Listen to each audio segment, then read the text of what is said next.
சேனலை குழுசேரவும். நிஃப்டி 50 வெள்ளிக்கிழமை ஜூன் 27 2025 க்கான எனது வர்த்தக உத்தி. நான் வாங்குவேன். நீண்ட உத்தி.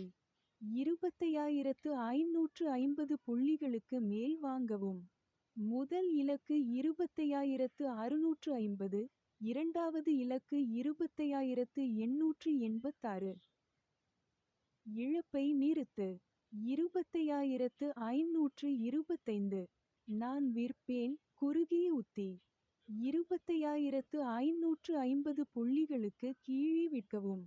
முதல் இலக்கு 25450, இரண்டாவது இலக்கு 25360, மூன்றாவது இலக்கு 25240. இழப்பை நிறுத்து. 25576. மறுப்பு. மேலே உள்ள தகவல் வாங்க அல்லது விற்க